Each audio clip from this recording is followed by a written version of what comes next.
Bang! Neeves Knives. I'm Jared, and we are live, ladies and gentlemen. Live on Neeves Knives.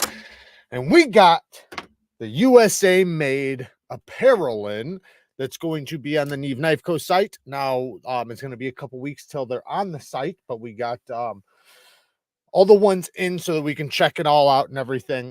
These are 100% USA made. I'm going to show you some of the knife art, you could say, that we're going to use on some of the shirts. Now, I wanted to go with something, well, a bunch of different stuff, but something that's kind of classy, like something that you could wear anywhere, like something that doesn't make you look weird when you're wearing it or look crazy or anything, something that maybe could be subtle. And then some of them are going to pop out at you a little bit more, but basically just nice design stuff that I think all knife guys can kind of appreciate. And there's nothing too crazy, like I said, something you can just casually wear. Like the one I'm wearing right now is right here on my hip, and I used the TKELL knife design I did with Tim, and the green matches this button up. Now this button up isn't part of it, but the white t-shirt is. Now a lot of them, or all of them, I'm going to try to do, the flag will be on there somewhere. So the way we did this one in particular is on the right shoulder, but our plan is to put them right here, like a small one. Not like, well, we have them right now on the ones I have. I'm going to show you guys. They're big, but the small ones are we're going to go for like more of a smaller one instead of a big one. So this is a little bit larger than we're wanting for the flag, but I don't know. I kind of like the way it looks, but I thought this placement was just kind of cool because, you know, if you're wearing a jacket or something, you kind of cover it up, you know, but when you put your hands in your pockets, it kind of exposes it. It's subtle. It's not too crazy. And, you know, it still looks classy. Now, we do got some sweaters I'm going to talk about, but I don't think we're going to carry too many of those because they are damn expensive. Damn expensive. So in order for us to get quality ones, you know, because these are super heavy, like these are ones I would wear to do construction. So these are like super heavy duty. You can just feel the weight on them. They're super thick, but they're just so damn expensive. I'll show you them. This one needs to be washed, but this is one of the logos. We'll probably stick with this one, take away the dots, but and I have one more gray one here. This isn't soft fabric, though, just so you know. This right here in particular is the thick, heavy-duty fabric. But you can see right there, USA made. This one, we might put Neeveknifeco underneath there if we wind up doing this, but it does look kind of classy, nice and simple. Now, here's the t-shirt. So this is what we're going to put on the site first are some of these. So you got the one from the thumbnail. This needs to be washed. So I wore a couple of these just so you know. That's why they're kind of wrinkly. I'm about to wash them up and see how they shrink or not shrink. I do like the way the print is on there at Durban. Been a member for 24 months. Evening, folks. Hope everyone's doing well. Can't stay all night. Third shift. Gotta work. All right, so here is same one, just blue. We're going to have all different colors with different colored print. The white and blue goes really good together. These should last a long time. And then you can see, I should have showed you this already. On the other one, I think it was green. I don't know. But you can see the American flag on this one. Like I said, we might make the flag smaller, you know, more like this big instead of like this. But they fit really well. I'm going to see how much they shrink or not shrink. I don't think they should shrink. I think they should be like pre-washed or whatever. This one is the same one as the white one, except for the flag is on the shoulder. And this one has the Neeveknifeco with the two knives. And then this one is a completely different picture. So we got Neeveknifeco, and then this one has on the shoulder, check this out, I think this looks dope. We got a knife on the shoulder, or on the, yeah. So basically, when you're wearing it, there'll be like a knife right here. So it's subtle, right? It's subtle, so it makes it to where you can wear it anywhere, and like it can be nice and classy, and you don't look, like a crazy knife guy, but anybody who knows that sees you, they'll know. And then, there's other ones that do kind of stand out a little bit more. This one makes that one bigger. I like this one a lot. And then the sleeve has the American flag. And then that's it. So that's all we have right now. The jacket, by the way, these jackets, this isn't none of our stuff, but this is Capo. This is the best button up I've ever bought in my life. I bought two of them. I bought black one. As soon as I got it, I instantly bought another one. I'm probably gonna get a blue one too, because it's denim. So it's super heavy, yet it sits on you really nice. You see it doesn't wrinkle up or nothing. I freaking love it. Like, absolutely love it. And if you have a couple different colors, you can kind of mix and match them really well. Like the black one goes really good with the blue and the gray. Yeah, we will have 4X. We're going to have 4X. We're going to go all the way up to the largest we can go. We're going to go from we're not going to have too many smalls, but we'll put some smalls on there for, your ladies and children and stuff. And then we're going to go all the way up to 4X. So that's going to be really awesome. But the thing is with the hood, with the sweaters, is that, our cost, like not even before we fucking make $1, they're already like $60, like almost $60. So it almost doesn't make sense if we put them on there.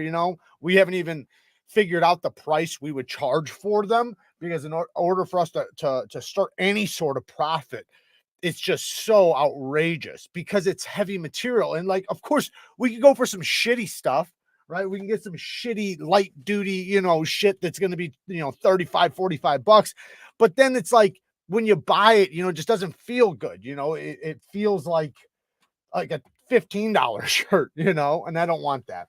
These actually feel like a $50, $60 shirt, but that's what's also difficult, because after that, to make a profit, because we are sending them to a different place to get the logos and everything. So that's all it costs. But the t-shirts are going to be priced pretty good. I'm not going to tell you guys a price just yet, because we're still negotiating, but are still talking about it, figuring it out. But it's going to be an okay price. Like, it's not going to be crazy. They're still expensive because it's USA made, right? But the way I look at it is, man, USA made, right? You're buying a USA made product, USA made apparel. I personally, for me, I really like wearing USA made clothing. Now, obviously the majority of my clothing is probably not going to be USA made.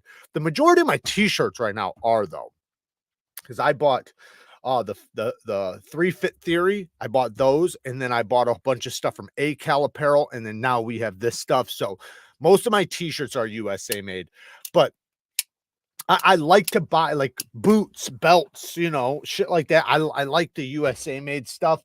It just makes me feel good. And I hate the thought of wearing something with it. I want, American flags on my shit, but I hate the thought of wearing an American flag on a shirt that's made anywhere else. Like, it doesn't even matter. It can be Taiwan. I just don't like the thought of it. If it's going to have a flag on it, I want it to be made, by the hands of Americans. USA made shirts, meaning Kara is back to working in the Neeves sweatshop. That's hilarious. But will you sign our shirts? I can, if you guys want to. I can definitely do that. Thing is, I'll have to have them shipped to me first. Because they're gonna be because like I said, I have a partner, and my partner is dealing with the Neeveknifeco side of things. Like, we're still working together and everything. It's just the shipping is done by him. I wouldn't even have, you guys wouldn't get the ship for like 2 weeks if it was me doing it. I'll tell you what, that's the truth. Quality over quantity, brother. It's a formula that works. I 100% agree.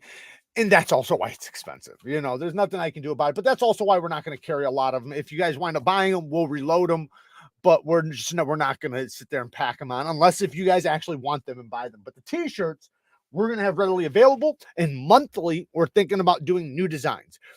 So every month, drop a new design, something really cool, like I said, nothing crazy. Like I want something casual, right? I like the thought of you being able to wear it to anywhere. Like you could walk into, I don't know, your kid's basketball game, you know, and it be a regular shirt that you could wear and it looked good, right? It looks like a branding more than, you know, a statement, but it is a statement still, you know what I mean? And with the flag on there, nobody's going to doubt whether or not it's not USA made, you know, and I like that thought too, you know, but like I said, we're probably going to do a small one, right? So you'll still see it. It'll be very obvious, but it's not going to be, you know, like the ones we have over here. I do like those though. Like, you know, where they're wrong side, where they're this big. I kind of do like it, you know, talk about a statement. And when I was looking at this, I kind of thought like, man, I wonder if it would look better in the middle. But damn it, it looks good. It looks good on the right side. So, hey, Jared, my brother-in-law said he reached out to you about getting me a knife under 100 for my birthday and said you suggested the KIZER Clipper 3V aluminum. Thank you, my friend, is my first from flipper. Hell yeah. Well, congratulations. I honestly don't remember that, but I'm not saying it didn't happen. The Clipper's a great knife. As far as for front flippers go, it's aluminum and 3V. So right there, you already have great materials. And KIZER, you know, KIZER does a really good job. Like their action, their jimping, their detents, all that stuff is just on point. That's a great one. There's a couple other ones that they do really well, like in the same ballpark. But yeah, as far as if you want a front flipper and you want a good one, that's a good one. And I love the shape. So, because it has like a sheep's foot style blade with not square, but I'll say neutral, a neutral handle. So it makes it to where you can cut it and use it in any direction. And that blade shape is just set up for cutting. And I appreciate that. I like that. I like a knife that's designed to use.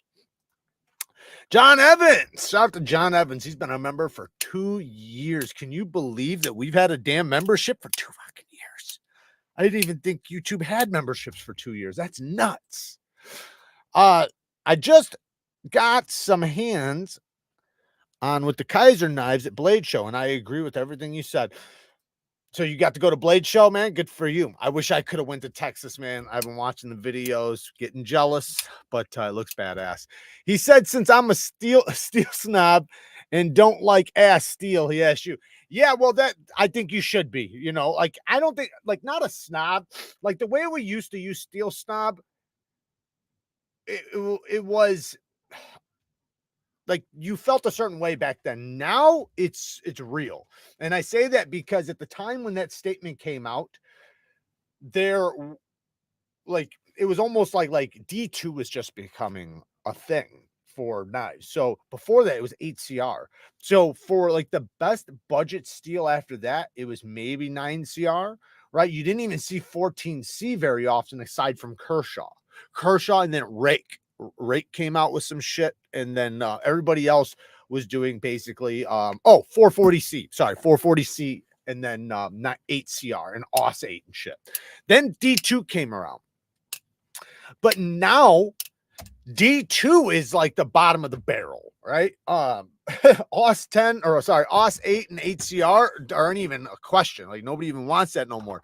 So now it's like, yeah, we should be steel snobs at this point. We have plenty of good steels out here that are priced very well. Like to watch somebody walk into Home Depot, Walmart, Bass Pro Shop and spend $50 on a knife in OS 8 is just like, to me, is like ridiculous. Like, bro, I could have got you something, you know, really good. And it's like probably FRN and OS 8. Like, it's just crazy. Chrissy's a new member, man. Shout out to you. Appreciate the support, man. We do have a members live this Sunday. I'm going to try to have Lacey on again. Lacey got a cam. I'm not sure she'll have to work or not, but I think she's going to try to come on, but she got a cam and we are going to do a practice run before. So this time it should go a lot smoother. Excited for that. And then obviously we're going to do a giveaway. Hey, you ever heard of Templar knives? Yes, I have, but I can't think of them now, but I have heard of Templar knives. I'm gonna look them up really quick. Oh, they do the OTFs. I haven't tried them, I don't think. At least I can't remember trying them. So I have no idea about them. Anybody can just look them up. I would show you guys, but you know, it's just a Google search. Texas was great. My first show. I I blew away too much cash, but actually saved a lot over list prices. So that is the one thing about going to the shows. You get, you know, you can, not always, some stuff is the same price, but you can not only negotiate, but you can get deals. Like a lot of times blade show prices are more affordable than regular prices. So you can save some money, especially if you're buying like customs and stuff, because like the same knives that on the secondary market that'll be damn near double the price. If you go to the show, you get them at table price, you know, like the Koenig Ariuses and stuff like that. Let me pull this up over here.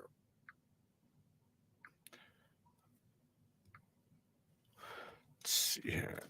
Can you give a quick recap of details about Neeves Knives Apparel? Yes. Missed first few minutes. Yeah, absolutely. So we have a bunch of different stuff coming. It'll be about 2 weeks until they hit the site. But we have a bunch of different designs. So we're trying to do casual knife art, basically. All of them are 100% USA made. We will have the flag. The flag will probably be smaller. We're probably not going to keep this size. We're going to make them a little bit smaller. We got these to check out everything. Then we're going to have all different colors, and we'll also have, which I really like this placement, where if you look at this one, how the patch is here. So I like it just, to me, I think that looks nice. It looks casual, looks nice. It's not jumping out at you. It's unique, right? It's different. Then we also have like this. And then on the sleeve for this one, you have a knife. So like I said, very something nice and casual. Something, you know, it's not like jumping out at you. This is something you could totally wear anywhere. Same one as the white one I'm wearing, except for this one has the flag on the shoulder. The white one I have on has it on the back of the shoulder. Or sorry, this one has it on the shoulder. This one has it on the arm. And then we have obviously other colors. So this one is, these are both the same. It's blue and green. And then where's the flag? Oh, this one doesn't have a flag. Huh. This one does though. So that's these are just the first designs. We're gonna try to drop new designs every month, or either every month or every couple months. But it's like I said, it's just casual knife art, USA made. So, you know, it feels good to have the flag on there. Feels good to, you know, to support the USA. And it's they're good quality t-shirts too. Like they fit nicely. Like, so the one thing I wanted, because I've bought some USA made shirts that are not great. A lot of USA products as far as shirts are scratchy. They're not super soft or anything like that. These are light duty, like, not, I don't mean light duty as in quality. I just mean they're lighter, so they're going to feel good in the summer. But yet they're, you know, they're good quality material, and like they don't go all the way down your arm, right? They land right in the spot, because a t-shirt, a good t-shirt that's fit well should land right at your tricep. So they for the most part do, unless if you go up a size. If you go up a size, obviously it'll go a little bit lower. This depends on you, how you fit, you know, do your fit. Everybody's going to be different as far as what you like and how you like to fit. But they're decent. They're decent. The sweaters, we're not going to do a lot of them. If you guys buy them, then we'll add more. But they're just so expensive that it's difficult. It's difficult. And I tell you guys, like, I try to be very honest on whether or not, like, I would buy it, you know, and it is a tough sell. It really fucking is, because it's, to get a heavy duty sweater like this, it's not cheap. So this one right there, USA made. Heavy duty though. Like I said, this to me feels like a shirt that you would wear to do construction, like almost like a Carhartt. And then here is the other one. We'll probably put Neeveknifeco underneath there. You can see the K as a knife. But like I said, they're super, super heavy duty. Well, you can see it. But like I said, you know, we'll see. We'll see. If you guys buy them, we'll reload them. But we don't know the exact price yet. As far as the sweaters, standards are rising and makers got to keep up. I hate the argument. 10 years ago, nobody complained about this. We know what D10 play is now, and we don't like it. Yeah. Well, I say that about everything. You know, I actually made a statement the other day. I was in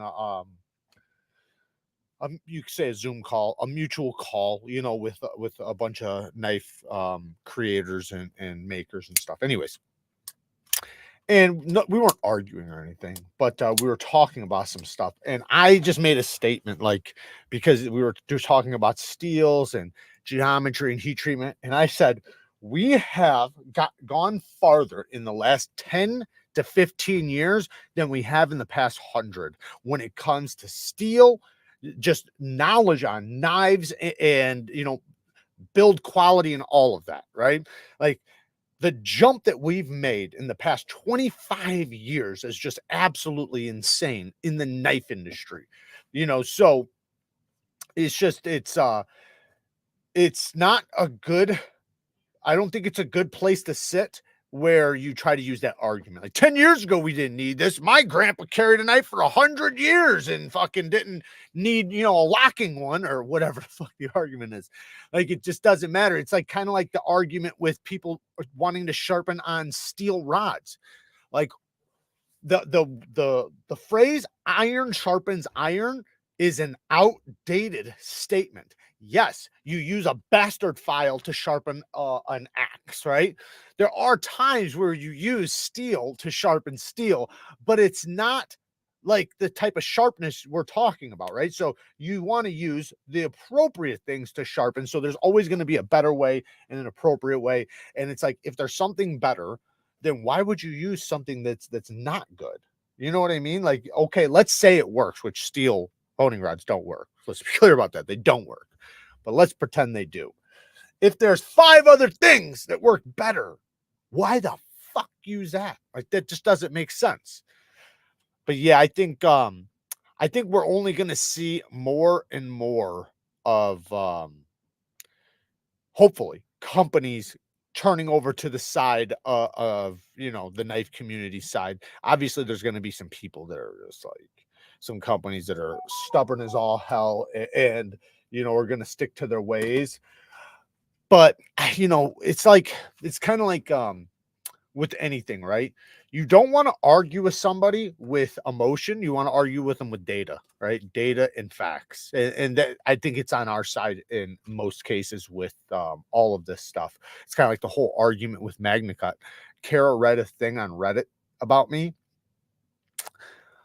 I don't go on Reddit. I don't even have a Reddit. I don't even know how to get to Reddit, but she checks it out sometimes. And like, you know, and people always talking shit. Like, it's almost like a cesspool. If you guys like Reddit, I'm not saying I don't go on it. I don't know about it, but the 3 times I've seen it, there was never nothing good said about me. But I will be honest, and in this one, they were sticking up for me, but basically somebody was calling me a narcissist for saying that MagnaCut, there shouldn't be MagnaCut under 62 HRC except for like special applications. Like, basically I was saying, like, under 62 shouldn't, you know, you shouldn't have MagnaCut under 62 unless it's on a fixed blade, like a chopper, something that's designed for hard use. And as far as folding knives go, I think it should be above 62, 63 plus. And if you're going to do 62, you know, a high 62 or you know, whatever. But it being 62 is at least better than 60. But they were trying to like say like that, that I was disagreeing with Laren Thomas and all this shit. And it's crazy, but you know, hey, it is what it is. Like I said, I think the information as we go on will only come to light more and more. 5 bones. Thank you, Towns. I appreciate it. I'll grip one. I hope you do. I hope you do, man. I appreciate that. Where's the Neeveknifeco satin boxers? Coming soon. Coming soon. Some knife boxers. It's not a bad idea. I'm going to look into that now. So count Egyptian, wait, so count Egyptian cotton, please. I actually, I like Egyptian cotton. My favorite type of cotton is bamboo cotton. I don't know if it's my favorite, but it's one of my favorites. Bamboo cotton, it sits on you so well. I can't find that USA made right now. Maybe I'll look into it, but the ones we got, you know, they're good. How often do people oil OTFs? I don't think you need to oil them like super often, but you know, you want to oil them, right? Use some WD-40 or some REM oil. So don't use regular oil. But I don't know. I do mine when they start getting slow. That's it. Because you know, it's and also depends on how much you use it and how much you cut. Like if you're cutting shit and you're getting sawdust and stuff like that in there, then you know, I guess at that point you want to clean it. But I was thinking the exact same thing. Now I wonder what it will be like or where it goes in the next 10 years, right? And that's what I mean. I think in the next 10 years, what we're gonna see is we're gonna see the data and the information get fact checked, I guess you could say, and it just, you know, go more the direction that we all want it to, right? We want our steels the best that we can get. We want our heat treatments to be the best, and we want the geometry to make sense. That's it. All right. I don't even think that that's crazy. Like to me, that just seems like common sense. You know, um, and that's why, like with the TKELL knife we have right now, I haven't done my video yet because I'm working on a video right now that's taken me like 5 days to make. That's why my videos have been kind of slow uploading. But the video is going up tomorrow. Please, please, please watch it.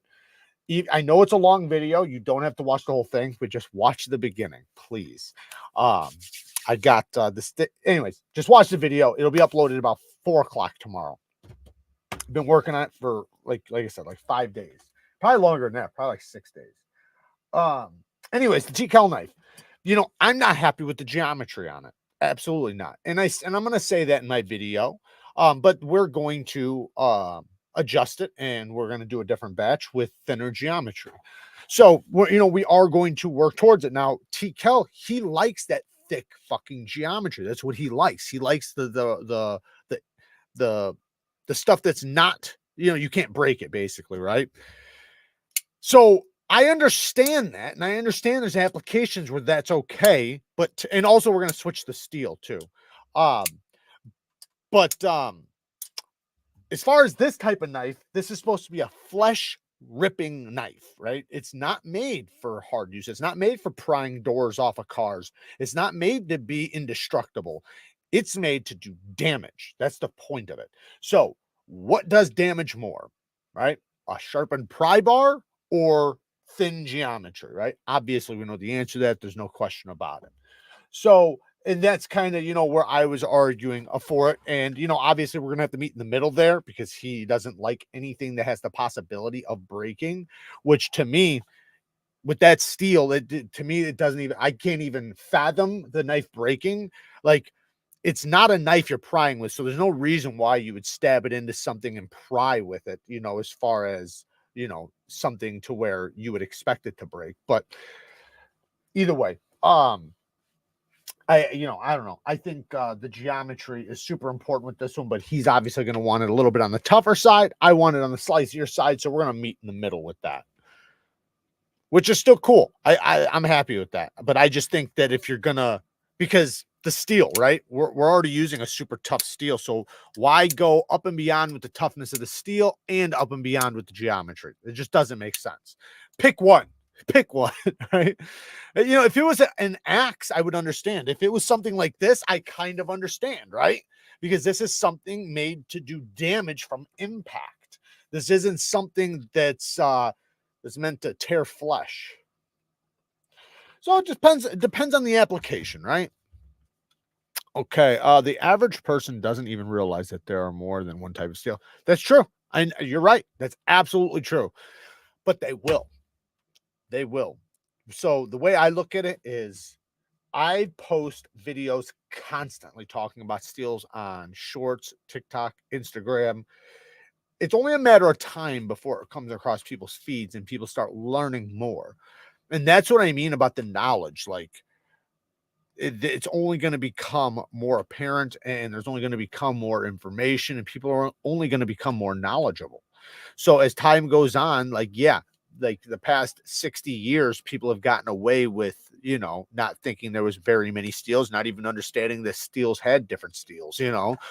But now I think it's going to be more and more obvious. Jared, I got the cam set up. I'll DM you to do a test live, and we can set up a time and to redo it. The cam is so much better. Hell yeah. Yeah, no, for sure. Get a hold of me. I was actually telling people that this Sunday, I said if you're down, we can go live again if you're able. I don't know if you have to work or not, but Zach, stop. Shout out to Zach. Thank you for the 5 bones, brother. Definitely go and give him a subscribe. I appreciate it. Definitely do something kind for somebody. Good explanation. I've been learning from Geometry Talk. Yeah, it's just, you know, you just got to think about the application, right? Do you want it to cut, or do you want it to do impact? And then the steel, right? The steel, you know, obviously the toughness and all that, and the edge retention and all that stuff comes from the steel, but geometry plays a huge part in that too. So they work together, right? But there's no point. I missed 5. James K, thank you for the 5 Neeves Knives memberships, man. I appreciate it. Oh, there it is. James K, shout out to you, man. Thank you so much, and thank you for letting me know. I appreciate it, Todd. James K, thank you, man. I appreciate the support so much. Y'all see North Carolina NC Blades, NC Blades dropped from some DLC murdered out DLT Evo 4s. They went fast, no lefties. I seen something on Instagram, but when I went and looked, they were all gone. I was late. But with geometry and with steels, you know, if you are going to have, say, a steel that you want to do impact and things like that, the geometry is going to be the biggest factor. I personally don't think that there's any reason why you need to sacrifice the hardness and edge retention for a soft steel with thick geometry. I say pick one, right? Now, I'm not saying run it super hard. I'm not saying that. Like, I'm not saying that whatsoever. I'm saying run it at, you know, you could run it a little bit lower than you would on a folding knife or whatever, but don't go dog shit soft and do super thick geometry. It just doesn't make sense to me. You know, the geometry is like, you could take something that's super hard with super thick geometry, and it's not going to chip. It's not going to break. It's not going to bend. You know, it's going to hold up just fine. But to do both, you know, it just, to me, like, it just, because thick geometry already has an effect on edge retention already. So if you have super thick geometry and a super soft steel, like, it's just, you just took away your edge retention. And, you know, and also the biggest part that I appreciate, the way it takes an edge, the type of edge it takes. I recently sharpened a knife at a low angle, came out super sharp, and I don't know, within a day, right? Within a day, lost all the bite, lost every bit of it. So I know, you know, on a balance of probabilities, it's soft, right? It's just, I know it, you know. I've tested enough of the steel to know that that's how it goes with that steel. So I have other examples where I have the same blade geometry, same edge angle, same everything on the same steel, yet it does really well with a fine edge, you know, with a low angle, and it holds the bite. And I'm not even saying it went to a mirror polish or anything like that. I'm just saying, you know, it was a finer edge. So theoretically, it should have held the bite. They didn't look like the shiny DLC though, like the Evos 3s looked matte in the video they posted. Sorry if I missed anyone. I'm working. She's working, ladies and gentlemen. Hope Ty Cars doesn't see Lacey blowing kisses at me. What I wanted to talk about a couple things. So the a new stone company. So if you guys don't remember, anybody have the Glock field knife? I do not have the Glock field knife. It's funny, we have Glock in here and we're talking about Glock field knife. So a company contacted me. I guess they've been a company for a while. I think they're out of Ukraine, but anyways, they're a stone making company, a diamond stone. They make resin bonded diamond stones and metallic bonded diamond stones. They can cut them to any size and so on and so on and so on. So I'm talking to them. I'm working out right now a way to get some. So they're going to send me some and I'm going to test them. And if they're good, they might possibly replace the Neeves. Now they're still going to be expensive. They're diamond stones, right? And they're resin bonded. But I do worry that Neeves not going to fill any more orders. I don't know if that's true, but just the companies that I've talked to I don't know if they lost contact or if they don't plan. I've tried to contact Neve with no, they haven't contacted me back. There's been no response. And the companies that I talked to that do have them in stock say once they're gone, they're gone. So if that's true, then I want to make sure we have a company that we can replace them with. And these guys seem like they're going to be them. Now, as far as freehand stones go, they can make those sizes. They don't at the moment, but they can cut them to any size. So, I'm going to talk to them about creating the 3x8 stones. They're obviously not going to be cheap. I don't know how affordable they're going to be compared to Neeves. Neeves are already crazy expensive. The Nanowas, the resin bonded Nanowa diamond stones, they're expensive, but they're not super crazy. I guess they kind of are because they're single sided. Because the Neeves are double sided. I don't know. Anyways, I'm really psyched about it though, because I hate the thought of not being able for you guys or anybody else to be able to get the resin bonded diamond stones anymore. So that's awesome. So hopefully that winds up working out. They make all different types of diamond stuff too. Like they make cutting wheels and like basically anything to cut or sharpen as far as diamonds go. Tuya knives. I want to talk about Tuya really quick again. I know I talked about this the last time, but since then, the company owner contacted me. He sent me a message, and that's awesome. First of all, I think for a company to reach out, the owner of the company, to apologize for what happened, because you guys know the knife that cut me, because it failed on me when I put a little pressure on the spine, it popped, got me pretty good. But anyway, so he reached out to apologize and to basically say that, we're going to do whatever it takes to fix them. Dave went through all the models that he had in stock. He did find 8 other ones with issues. So it wasn't just one, wound up being 8 altogether that he found, right? So check your knife. They're going to replace any problems, stuff like that. They're taking the 8 off the shelf. They're going to figure out where the issue's coming from and how it's, became an issue. I'm going to check this one out. I just haven't had time yet, but I'm going to check this one out and see if I can fix it. But that's how a fucking company's supposed to respond, right? I don't even care that it's cool that the owner contacted me. That's awesome. I think that's a great thing to do, right? To go out of your way to contact somebody, to apologize, and to say you're gonna, figure it out and do better and blah, blah, blah, blah, blah.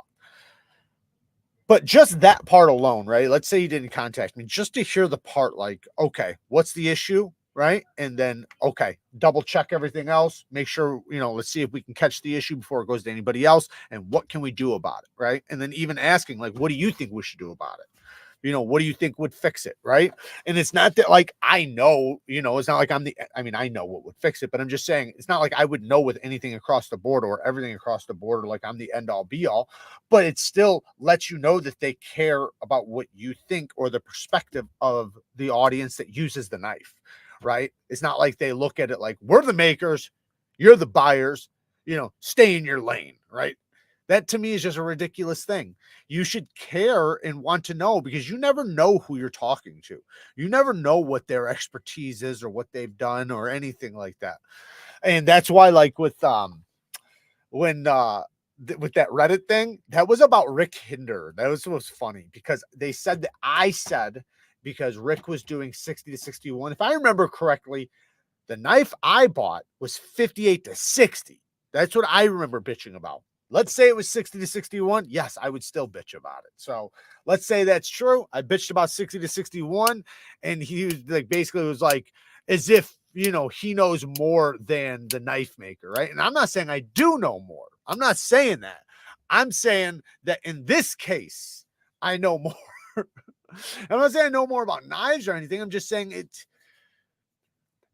If just put it this way, let's say they ran it at 63, right? Let's just say 63 on the dot. And let's say there was give or take, right? Let's say it go down to 62. Do you think we're going to suddenly see blades fucking snapped across the board? Do you really think that? Do you really think that all of a sudden all the hinders are just fucking snapped and broken everywhere? No. Not even if they went to 65 would that happen. That would not happen because their geometry is just entirely too thick for that to happen. You know, the blade that I got from Transparent Knives is 64.5, hasn't chipped, hasn't broken, hasn't nothing. And that's with a mega deep hollow grind. Granted, I don't hard use it. I don't use it tough. I use it for slicing. But it's still, you know, it's a knife. Anyways, one thing I am disappointed in the hinder stuff is that ever since I seen the ones failing, like I feel like I've seen more and more failing, and it's supposed to be a hard use knife with thick geometry with a super soft heat, not super soft, with a softer heat treatment. So it's supposed to be a tough knife, right? It's supposed to be a tough knife. Softer heat treatment, we don't care about edge retention, we care about toughness. Geometry, we don't care about cutting performance, we care about toughness. Yet the fucker fails from a tiny spine whack. That makes a lot of sense, right? And I can prove it because I can go grab one right now that's literally brand new. It's brand new and I can fail it so easily. That sucks. And I'm not saying like I love their knives. I want to be clear. I love Hinder knives. I think they make a great product. I really, really do. I support the company. I support the business. I don't like the way Rick responds to things. I don't like their reaction towards things. And I don't like how, you know, they sit in a lane and refuse to get out of it. You know, I think that that's never good for any company. But you know, they're a very successful business. So what do I know, right? So they're as long as you guys will buy them, as long as I'll buy them, as long as that we will buy them, then there's no incentive to do anything different. And I can't blame them, really. I honestly couldn't, because I don't even know if I would do anything. Well, I would definitely do something different, but most companies wouldn't. Right? Most companies are not going to change something that's not broken and something that's selling off the shelf that they can't even fulfill anyways, right? Why make something more difficult for us to create, you know, as far as grinding and stuff when they're never going to stop buying it? Are there any thin slicey EDC fixed blades? Absolutely. There's a ton of them. Tons of them. For sure. Even like there's even like budget ones like the Artisan Sea Snake designed by Mike Emler. That's thin and slicey. But yeah, there's a ton of slicey fixed blades. If you want to see some really good ones, I think it was Stasa 23 recently posted some on some. But yeah. Customs, you can really go crazy with the customs. If you like say a Steve Kalari custom, you can get some super you can get a great heat treatment and a super slicey edge or geometry. Hey, what's up, brother? Edgy Americans in the house. The XM18 is a 90% perfect knife, and he could have perfected it, but didn't. That's what sucks. Right. And you know, that's the thing, man. I fucking love the knives of all of them. I love them all. I really do. And I love the look of them. I love the build of them. I love the big hardware. I love that they are tough, right? I like that they're there, because I don't want all knives to be mega slicers. I want there to be mega slicers, but I don't want all knives. I want to have the ability to have a super tough folding knife. So you know, like I love all that about it. Another ad? What are you talking about? Me? I'm not adding any. What? That Koenig is still waiting for you. I just got the to you voodoo. Yeah, that's a cool one too. I got it sitting over here somewhere. That's a banger. The voodoo, man, that's a banger. Yeah, I like that one. The KIZER Harpoon is my EDC. Another good one. I had the Eclipse 3.0 that I opened and closed 200 plus times before I tested it, and I failed one light tap against the back of my hand. Right. And that's what happened with me with the one I bought too. I have a few of them. I have a couple that don't fail, but I also have a couple that do fail. So I have some that absolutely don't fail. They're really tough, but then I have some that do. And the one I have flipped a bunch of times, I've never used it or anything like that. I've never cut with it, never nothing. I've only flipped it and it's still failed, right? So you couldn't say that I've used it, abused it, and now it doesn't, lock up. You couldn't say that about it. You could argue use it and maybe it'll get stronger. You could argue that because the pressure on the blade pushes against the stop pin, allowing the lock bar to break in more. You could use that argument, but I just don't think that a knife, after, like you said, 200 flips, and I think that should be enough. That brass,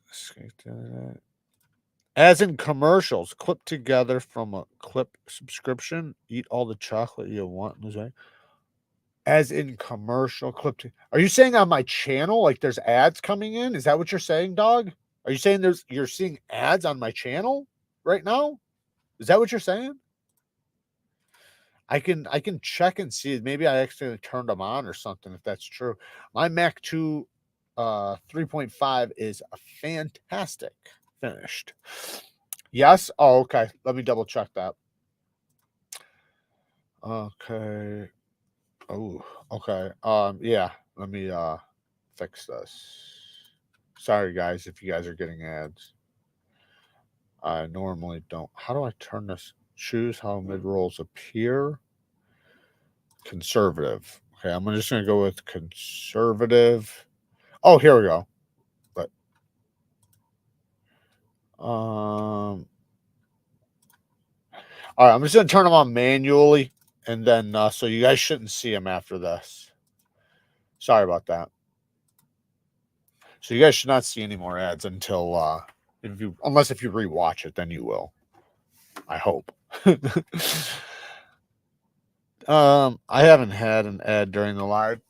Yeah, I don't know why people would. I mean, it was set for YouTube to pick. So when you can either manually do it yourself or you can let them handle it. In a lot of cases, I just let them handle it because I feel like they know the algorithm and the people the best. So, they kind of know the way to do it to where they're, where we're both going to earn money. But during a live, I don't expect you guys to watch a fucking ad. That would just be ridiculous. So I usually have them off. They're not turned off. They're just turned to manual, and I don't put them in. So then afterwards, they can go on. I got to go again. First Sarge seems to love being around me. Well, take it easy, Haven. Appreciate you coming. I'm violating YouTube policy. Why? What does that mean?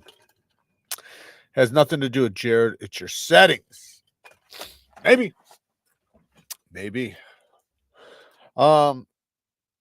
Quit nothing. Have YouTube Premium, you bunch of pores. Yeah, well, don't tell them that because then I get less money from them. I'm just joking. I got that. That's what I got too. YouTube Premium makes it to where you don't see ads and you just pay a monthly payment. Which you do have a couple other perks too, but I personally love it because I can't watch ads. And I don't mean like to be like in an arrogant way. I just mean because of what I do working on YouTube, I watch a lot of other channels. I have to watch content for content. Like there's reasons why, like even when I'm watching YouTube, I'm working and it's worth it for me to just pay not to see the ads. So, I don't waste time. Like, as I'm usually not just sitting there watching YouTube. Like there's times I do, obviously, right? But usually it's like research purposes and things like that. Or work, right? Like going on live streams and supporting and communicating and going on knife channels and things like that. I try to support the community as much as possible. McNeeves is working on some more hand ground spear points. Want to look nice next to my drop point with and the Tonto. Got them both. Got them all. That's badass. I'd love to see one of those spear points. YouTube Premium is the best investment. I agree. I think it's a good investment. I'm very happy I did it. I definitely don't want to go back. But I also know that, like, say YouTube Premium, so I can see everybody who watches the channel from the YouTube Premium. and what I make off of it, it's pennies compared to from the people that actually watch that don't have that. So it's obviously better for me if people don't have it, but I would still recommend it. Obviously, I got it. That's just me being honest, you know. Hey, brother, Jared, hope you and yours have been well, my friend. Just got the factor in. Definitely a different animal. Hell yeah, man. Good for you. I got mine sitting right over there. That is definitely a badass knife. One of the most innovative knives in the past, I'd say 20 years. Now, there is another knife though that I can't believe I'm just curious. Why didn't you guys watch that Reich alien video? And what it was about was I had a picture of like the pivot system. So what I wanted you guys to see, it wasn't about the knife. It was about how this thing is built, right? The way this thing is constructed, it doesn't even use the pivot, right? Like I can take the fucking pivot out. It doesn't even matter. Like literally there'll be no play, no nothing. So now there's no pivot, right? No pivot. Everything's the same. No play whatsoever. Not even a hint of it, right? It uses these two body screws to basically, it's not an integral, but the two body screws almost make it like an integral. But the blade is its own piece. Or sorry, the blade bearings are its own thing. So there's 4 sets of ceramic caged bearings in there. 4, not 2, 4. 2 on each side. And they're built into the blade. So there's 2 on each side built into what holds the blade, I should say, because this is a replacement blade, an M390 steel. So this is M390 steel. Look at this geometry.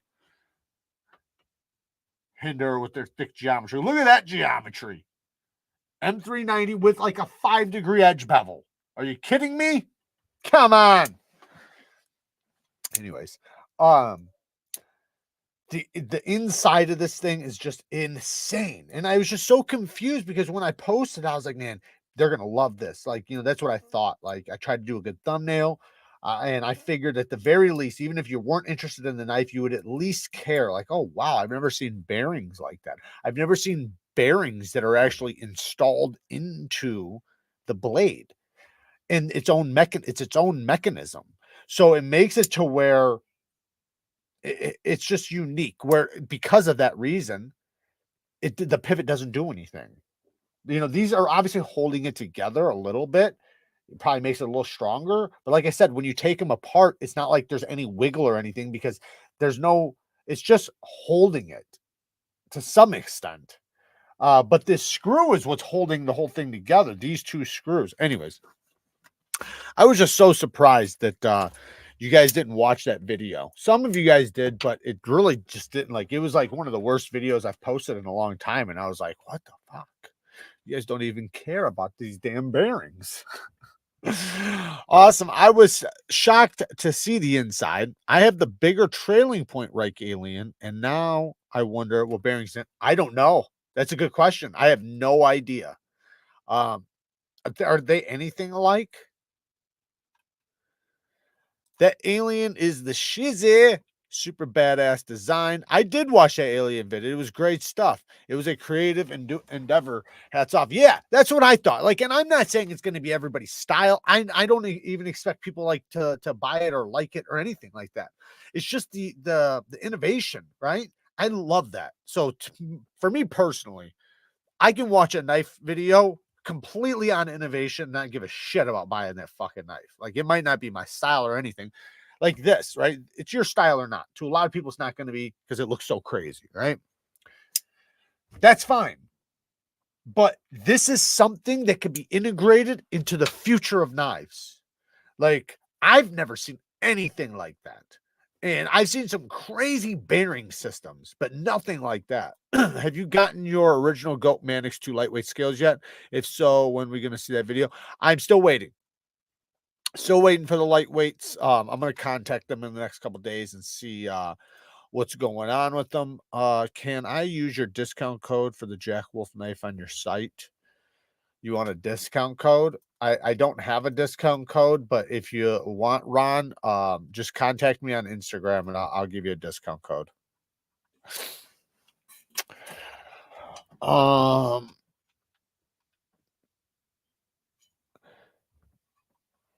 It is a very cool knife. Jay, you've been doing this for years. Liking was good instincts, luck of the draw. Alien video didn't show up on my timeline. So I wondered if that was an issue. So I actually did a post.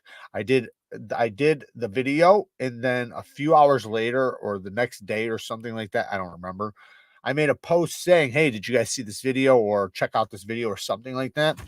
Because it really, like, when you looked at my analytics, like, you know, usually, so the way it works on YouTube is you have a down arrow, up arrow, or you're just like, well, so up arrow means you're like in the green, right? So you're either normal or above average. If you go really up above, you get fireworks. So like basically it's like your video's doing great, right?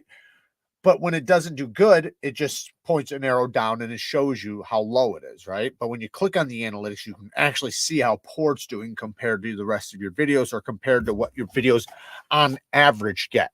And it was like a fucking, just like nothing. Right? You know, it's like, what is going on with this video? Because to me, it was like a video I would have clicked on. You know, I don't expect, so there's a lot of videos I don't expect you guys to click on because it's just like, it's a normal video, you know, a few other people have featured the knife, stuff like that, right? But then there's certain ones I'm like trying to get a message across. I'm trying to tell you, click on this video, like click on this. This is awesome. And I thought I did well. I wound up switching the thumbnail like 5 times. Seriously, because I was like, maybe it's the thumbnail. So I switched it and I need to watch the Alien now. Hi, Jared. What discount code? Do tell you can make temporary. There, I saved you. Yeah, I would have to make a temporary one. I don't have a discount code, but I could definitely make. I mean, it's obviously me and my partner's site, so I could definitely make one. I'm not sure how big it'll be, but I'm sure I can do something. You just have to contact me on Instagram or something. Is that the Huntsman? The Huntsman? The Huntsman's KIZER. That's the recurve Tanto. I really like the Alien, but not having replacement blades scares me a little. Yeah, you know, I don't know. They have one replacement blade. They send one, but it's not the same blade. It's a serrated blade, and I don't know what steel it is because it doesn't say it, but I know what you mean. That scares me too, and I think that's going to scare a lot of people off. Maybe they'll make them, though. I don't know if that's a thing. I should have asked that. I will say this, man. If you're just using it as a basic EDC knife, light duty, this thing should say razor sharp for a long time. And you can resharpen this. I want to be clear. You can absolutely resharpen this because you can just take it out. You can take it out and put it in any fixed angle system. But it's so thin and this angle is so low. This thing is stupid sharp. Like, this is like the sharpest thing you'll probably ever find from the factory. Like, this is like, it almost feels sharper than like what you get from a Rockstead. Look at that. This thing will absolutely whittle a hair because it's just so thin. And M390, you know, being the type of steel it is, when you do this low of an angle on a steel like that with this thin of geometry, this thin, I don't know what angle this is, but I'm gonna guess like 7 degrees, 5 degrees or something. Like, that's crazy. So when you get to that thin, like, obviously it's just going to be so damn sharp. Like, you don't want to mess up with this thing. This thing will fucking get you. All right. The KIZER Huntsman is sick. I wanted to buy one at the Blade Show, but they were out of stock. Oh, really? Wow. How do you feel that your RIA EXO video has 20 plus mil? I think it's at like 23 or 24. I think it's awesome, man. I think it's great. I think it's one of the most viewed knife videos that exists. So obviously I'm very proud of it, very happy with it. I'll say this though, I would have done it far different if I knew that that was going to happen. If you watch the video, my fingers look like shit. I got so many comments of people bitching about my fingers, about the way I did the video, all kinds of stuff. And I totally would have did a different video if I knew. You know, I couldn't. The thing is, though, is if I would have did a different video, it might not have went as good. So that's the thing. So I guess everything kind of worked out. The big thing that worked out there was the title and thumbnail. That was the thing. The thumbnail made people, or the title and thumbnail made people think that it was like it defied gravity. I didn't intend that, but that's what happened. I didn't intend that though. Either one, you were pissed off at the legality thing, or two, you were curious about its ability to defy gravity. Which I didn't even think of that when I made the title.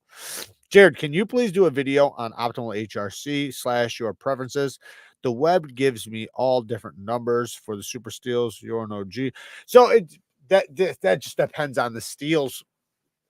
I mean, I might be able to make something. I will say, it, like I said, just depends on the steels, and then the application. So there's really some, like even steels where there's going to be like an optimal range, it's still going to be a range.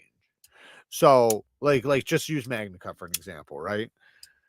MagnaCut's used because it's a tough steel, and it is the steel it is. It's used on a lot of applications. It's used on heavy duty knives. It's used on slicey knives. It's used on everything across the board. So you're not going to want the same heat treatment across the board. So it just depends on what you're wanting out of the steel. If you're wanting the highest level of edge retention and highest level of sharpness and the best sharpenability, as far as how crispy the edge comes out and how well it holds a crispy edge, then you're going to want a higher HRC. But if what you're looking for is impact, if you're wanting something that doesn't chip, that takes impact, that you can hit things with, then you're going to want something, you're going to want a completely different heat treatment, and especially geometry. So there's just a lot of factors. So it's tough, you know, to make those types of videos. That's like an hour video. I watch all the videos. I always learn something. I don't buy a ton, but love the content. I appreciate that. Band-aids and all. I appreciate that, Greg. Check out tomorrow's video, guys. It's fucking so I'll just give you guys a little idea. It's the one that I told you guys about the fuck Peloton. That's what's going up tomorrow. Fuck Peloton. And then you guys will see the reasoning and all that in the video.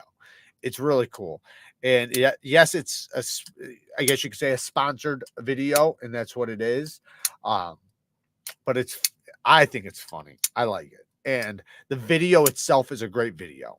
It's freehand sharpening versus fixed angle sharpening. What's better? Basically the positives and negatives to each one, so you can figure out which one more suits you. And then two, what I think is the superior edge. I don't have every steel on it, but I have a spreadsheet with some hardness tests and also a listed desired hardness range. For each tested steel for EDC use, it's publicly available on my website. There you go. Bang, right there. I thought that you did have that, but I didn't want to speak out of pocket and be wrong. But I was pretty sure that I heard you say that before. So I wasn't positive, though. But I instantly thought of you when he said that. So there you go. Jared, have you ever done a review / comparison of the Bucks Boss heat treatment? Yeah, I did their 440, sorry, what was it? The 440 HC versus 440C. So it was Bucks 440 HC versus MTEX. Fucking MTEC, gas station knives, MTEC. It was fixed blades, though. So there were two fixed blades that were very similar in every way. And one of them was 440C, one of them was 440 HC or whatever. And so the one I tested was definitely on the softer side, but it's a fixed blade and it's tougher. So you kind of expect that, because when I did the tip retention test, it bent. And I guess, maybe you'd want that on a fixed blade. Personally, I'd rather things snap But I guess for a fixed blade, you want to be able to bend it back. So maybe not. But you'd want it to bend and then go back to true. That's what you'd really want. And it bent entirely way too easily, in my opinion. The other one, though, the other one's edge didn't last as long. So actually, Boss's heat treatment was better than MTEC's 440C, which 440C should be superior. 420HC. Yes. Sorry. Thank you. 420HC. You can go watch the video. So it's 420HC compared to 440C from MTEC. And the 420HC did better as far as like staying sharp, not chipping, and things like that. So the 440C, while it's a super simple steel, it was done by, you know, a cheap Chinese company that don't give a fuck about heat treatment. They care about pumping knives out. So, of course, the Boss heat treatment was better. However, I still was not happy with the Boss heat treatment on that steel. That being said, I've tried a lot of Boss heat treatment that I did like. Some of the best, actually, I would say the best 154 cm I've ever experienced was on the Buck Marksman, and it was just absolutely insane. And I, you know, and then there's some other ones that were good, but with that exact one, I don't think it was done that well. So maybe they're hit or miss a little bit. Obviously, everybody, they're always going to have faults. I would say they're just on average. Like, I think, so this is the thing. 20 years ago, 10, 20, like I said, we've came a long way. The Boss heat treatment was probably superior. There was a time where, yeah, their 420HC outperformed some higher grade steels. Their 440C outperformed some higher grade steels. But now companies are knowing they're, you know, able to do better heat treatments. They have better abilities. We have better tooling. We have better everything. So people and companies are able to do better, you know, than they used to be able to do. So I think Boss, I'm just gonna say Buck, right? Take away Boss. Buck has kind of been left in the dust. And it's sad. I don't want to see that. I truly have a spot in my heart for them. I want to see Buck succeed. I do not want to see them get swallowed, but it seems that that's what's happening. And there's nothing I can do about it. I'm sitting and watching, hoping and rooting for them. But if they don't get a boot in their ass and give a fuck about the way their knives are coming out, it's not going to be good for them. And what I mean is fit, finish, tolerances, things like that. Because there's knives, like this is supposed to be, they're mostly USA made, right? USA made is starting to look like, when you consider their knives, looks like what we used to say Chinese knives were 20 years ago or 10 years ago, 5 years ago. Like literally the knives we would be like, oh, that's Chinese crap. That's what Buck looks like now next to some of the Chinese knives.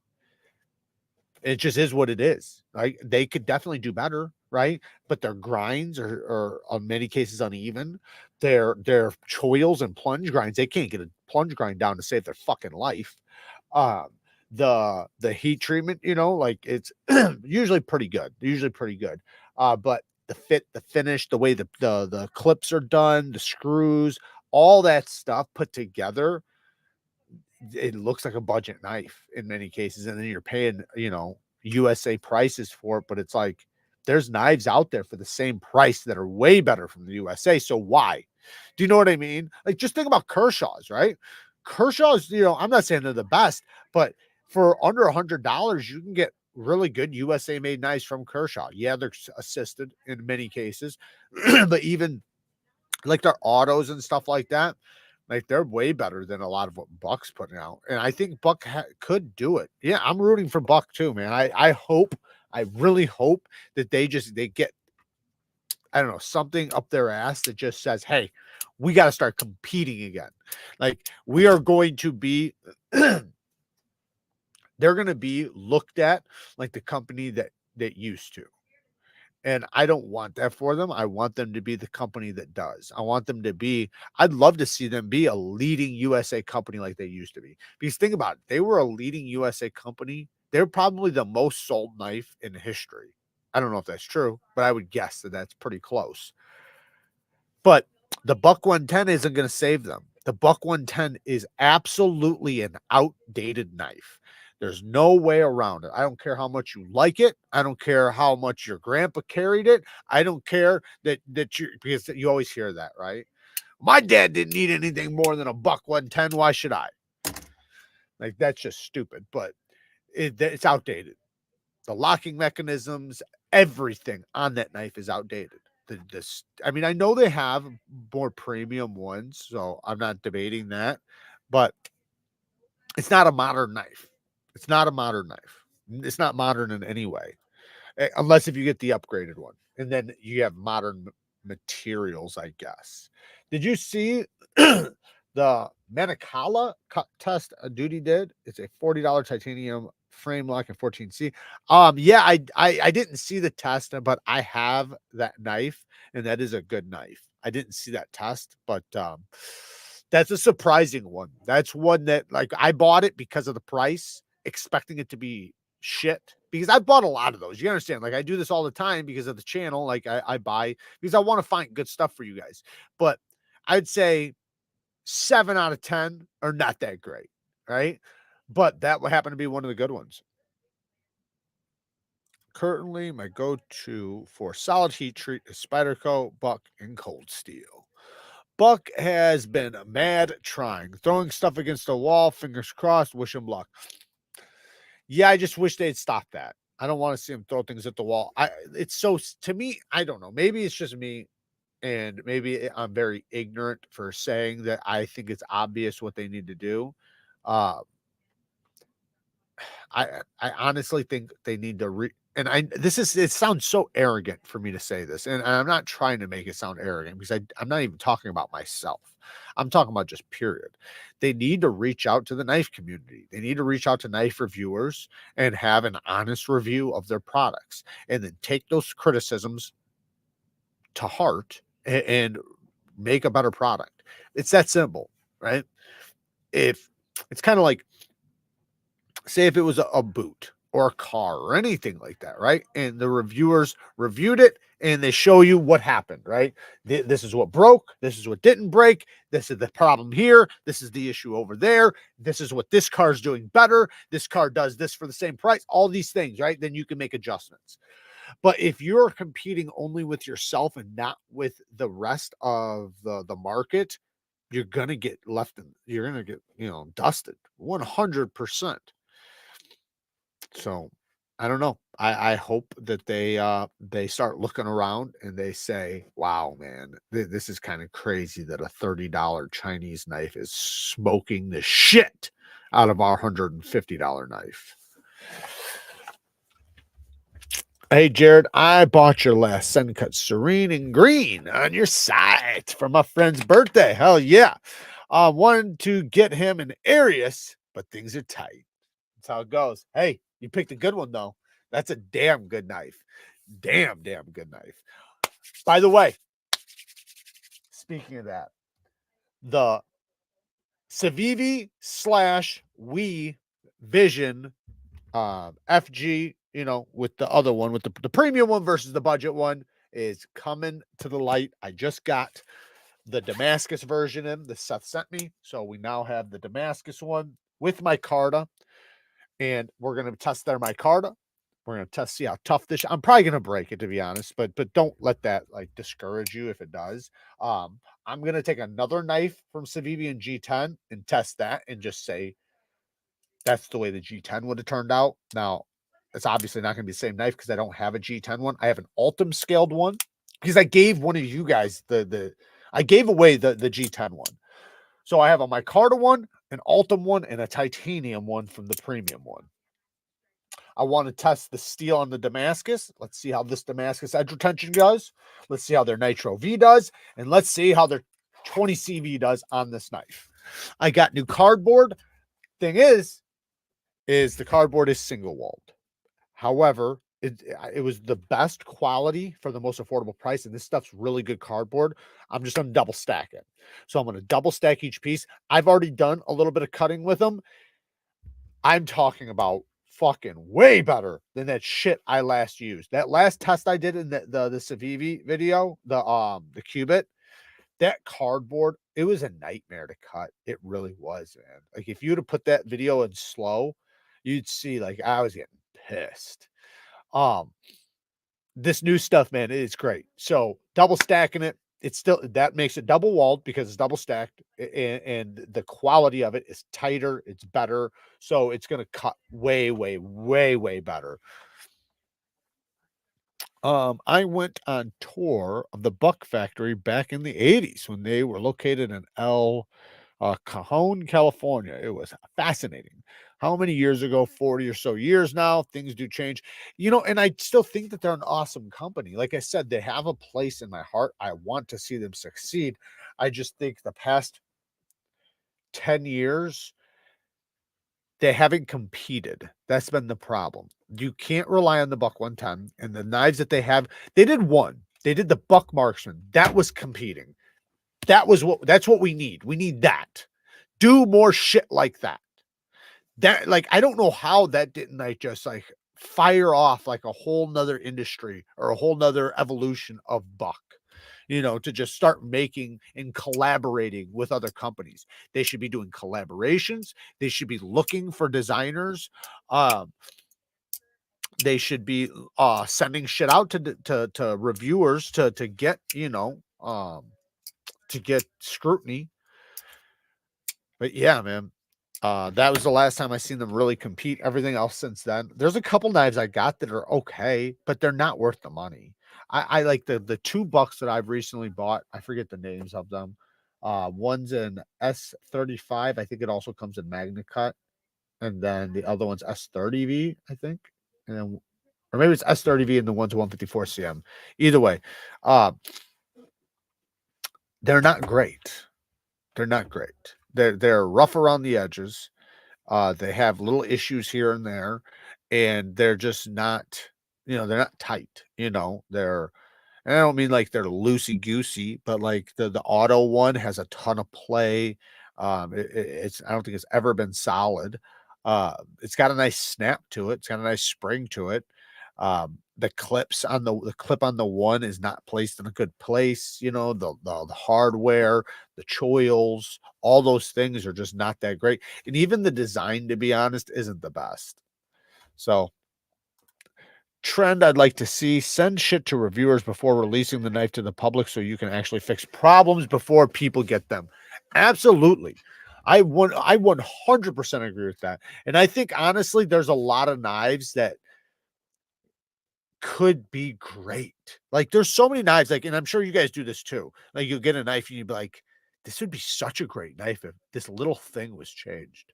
And you look at it like, this is so simple, right? Like to me, right? Like just like something as little as lock bar access, right? I can have a perfect knife, and if that fucking lock bar, if I'm slipping off of it trying to unlock it, I want to throw that thing against the wall because there's just too many knives that are easy to disengage.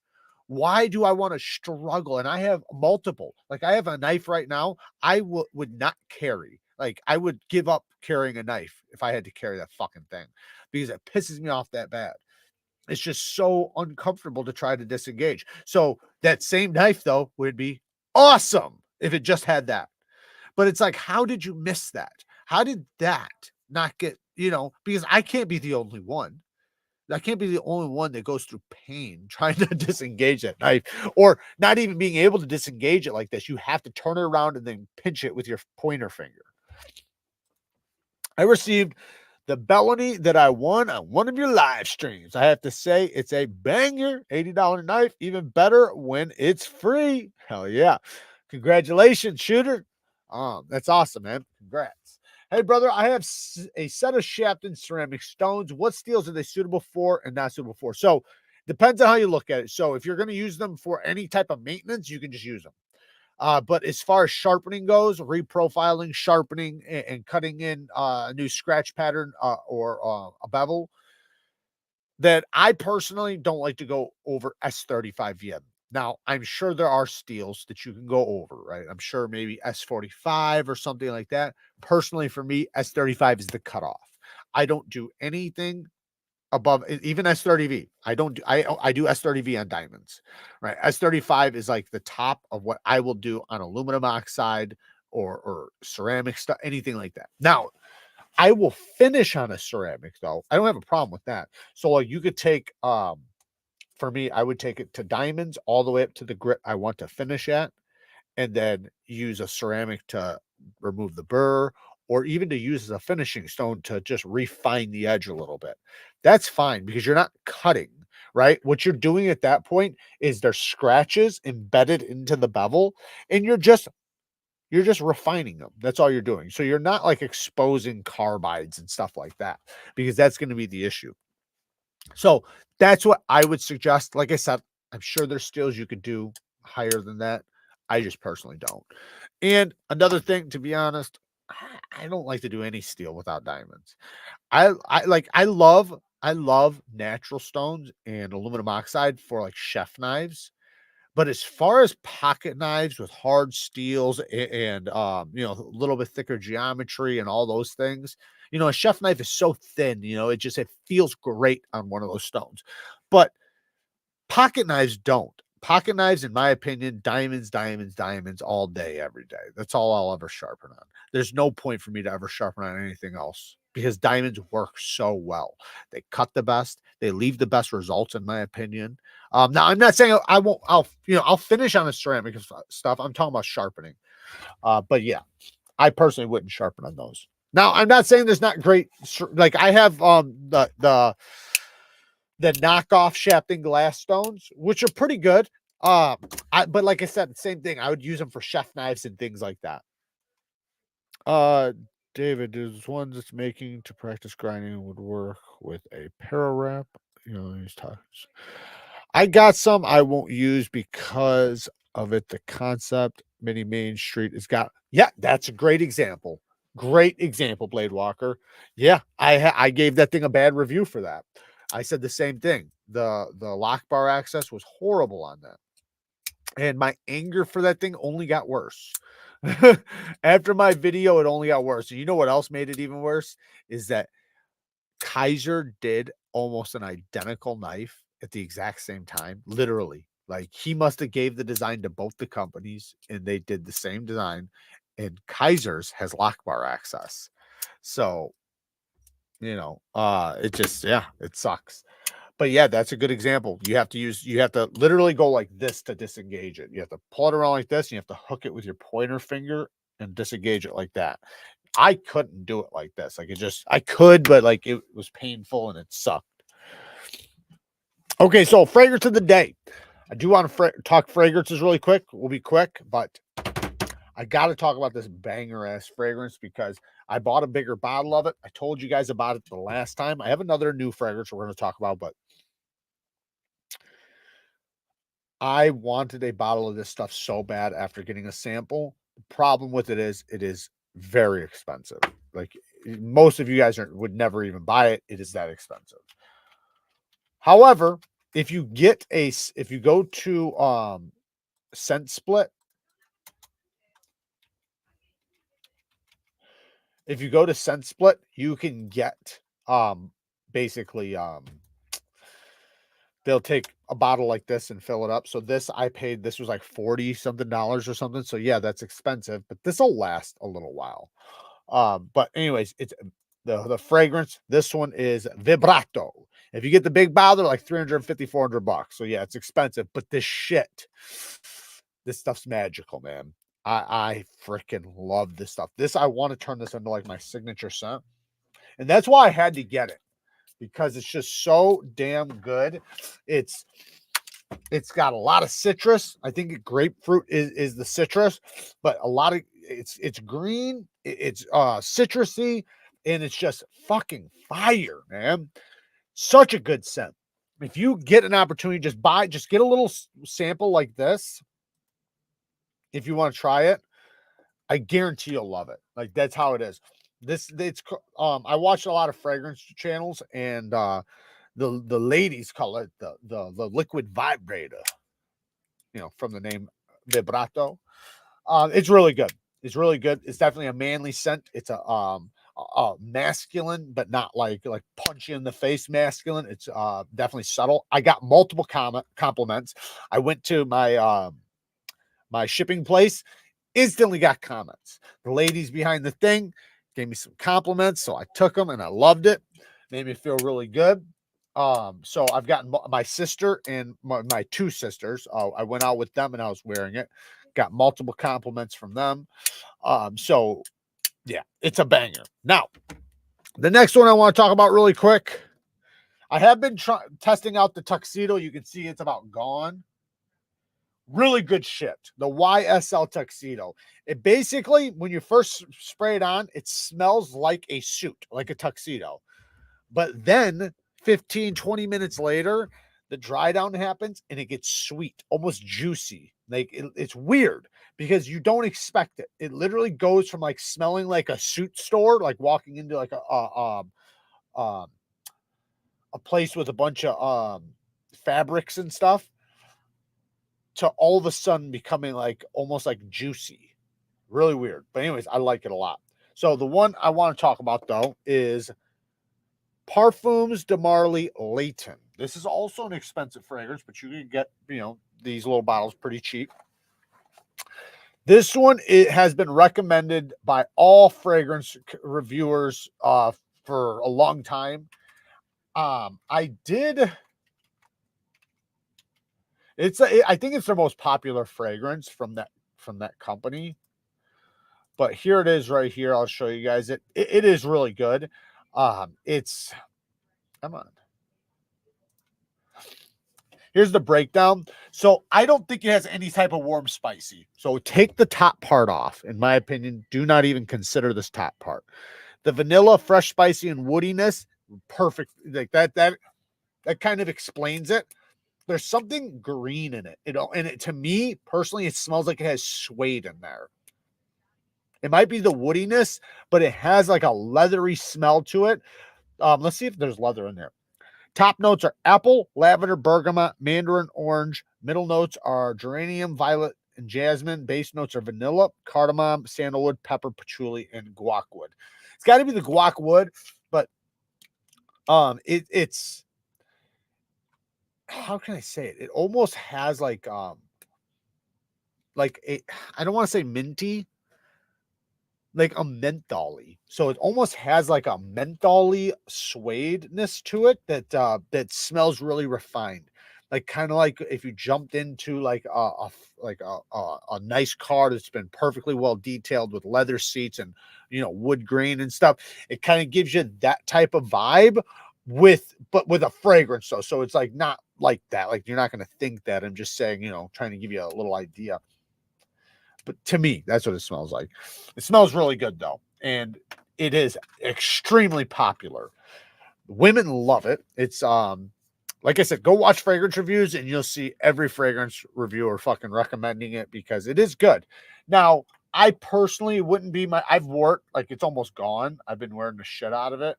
I got a little less than half the bottle left. It wouldn't be something I would want as my signature scent, but it's definitely really good. But a lot of guys do like it as their signature scent. So you guys just got a free bell. Got my Max Ace Neptune in. Great night for the price. I want to get every version when they restock. Hell yeah. Chris has a good question. Can we get our Neeves shirt sprayed with scent of the day? I wish you could, but I'm not going to be able to do that. I'd have to charge you more. So if you want to pay some extra, Dior Sauvage Elixir, spendy, but fantastic. The EDT and EDP are great too. Highly recommend. Yeah, I got that. I got some of that. I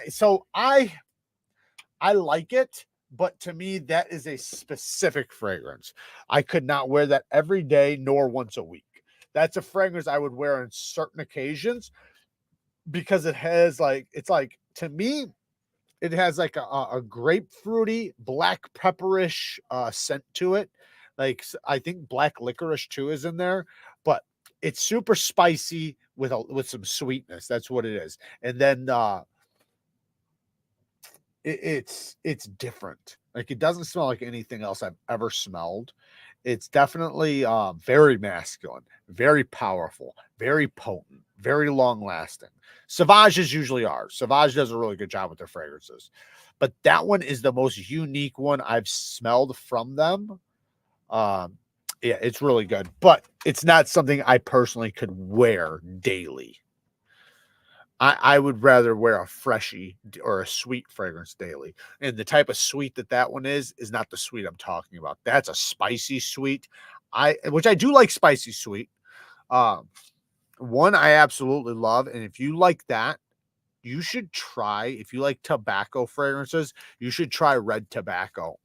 Sarah red tobacco. Try that shit. You'll probably love it if you like that stuff. To me, red tobacco is, it's nothing alike. Like, they're completely different. They're like nothing alike at all. But I feel like the guy who would like that would like this. Hey man, went and checked out some of the scents you recommended. The samples were pretty strong. So curious, how do you apply a scent typically? So I don't ever get a fragrance where you have to dab it on, unless if it's a roller. So if it's a roller, then you can. But a roller is an oil. So this is different. So this is made to roll on. And then, so you roll it, and then what you do after you roll it on, you touch it places. So then you touch it here, touch it there, like that. When it's a spray, which if you get the little ones that don't spray, don't get those. That smells good. Don't get those because make me put this shit on too. Because it's meant to be sprayed. The fragrance is meant to be sprayed, and they're selling it to you in a bottle that you're going to have to dab it on when it's not made to be that way. The way a fragrance is made when it's made to spray, it's made to go on with layers. Like when it's sprayed on, now that those layers are on there, don't dab it, don't do anything. So what I like to do is 1 or 2 to the chest, because your chest has your heartbeat, and anywhere where there's pulse, that's good places to put it. So neck, chest, palms, great places to put it. So I do 2 on the chest, 1 on each arm, and then I'm usually good. If depending on the shirt I'm wearing, and depending on how powerful I want to smell, depending on how powerful the fragrance is, because like if it's a super powerful fragrance like red tobacco, I'm doing 1 spray and I'm done. That's it, 1 spray, because that shit's nuclear.